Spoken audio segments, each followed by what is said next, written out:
যদি মায় ডাক দিতে সময় ডাক দিয়া কইনো বা রাষ্ট্রপতি উনি যাও, তো বুঝা গেল মায় যেমন একটা গিন্না করা, বাবাই যেমন একটা গিন্না করা খারাপ পাইরা, মানে আপনার মনের মাঝে বুড়াই আইছে, দুঃখ কষ্ট আইছে।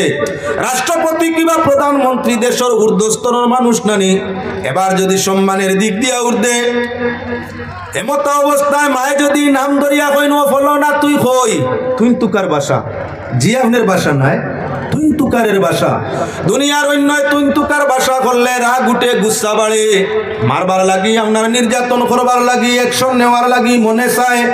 নিজের জনম দুঃখী মা, জনম দুঃখী বাবা, জন্মদাতা মাতা পিতা যত তুই তুকারর শব্দ করেন তত দিলে তৃপ্তি ভাই ভালো লাগে।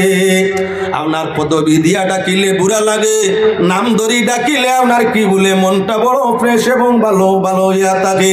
এজন্য মুসলমান আল্লাহর বন্দেগান, যারা তোমার নাম ধরি ডাকিলে তোমার আত্মায় শান্তি পায়, আল্লাহর যাতে ফরমাইন ওরার সঙ্গে ভালো ব্যবহার করো, তাদের কদম তলে নবী ফরমাইন জান্নাত আছে। মাতা পিতা রাজি হইলে আল্লাহ রাজি, নবী যে জানাই। মা বাবা আপনার কি বলে নারাজ হয়ে গেলে আল্লাহ নারাজ হয়ে যায়।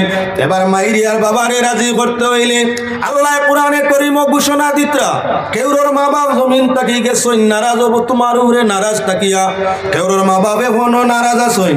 আল্লাহ কোরআনে করিমের মধ্যে জানাই দেন, তোমরা তোমাদের মাতা পিতার জন্য আমি আল্লাহর কাছে আমার রহমতর কুল ভিক্ষা চাইও, যেভাবে তোমরা রে তোমরার মায়া বাবায় শিশু জীবন কুলের মধ্যে নিয়া দয়ার মায়া করছলা, আমি আল্লাহর কাছে তাদের জন্য দোয়া করিও, রাব্বির হামহুমা কামা রাব্বায়ানি সগীরা।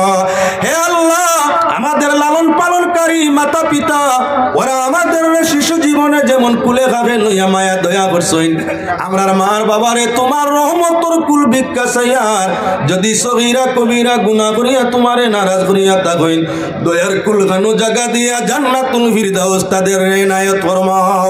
হে আল্লাহর বন্দেগান, এবার মা বাপ খুশ রাখতে হইলে খালি তাদের এক ভালো পোশাক পরাইলে এরা খুশ হয় না, মা বাবারে খুশি রাজি করতে হইলে বালা খাওয়াইলে তারা খালি খুশি হয় না।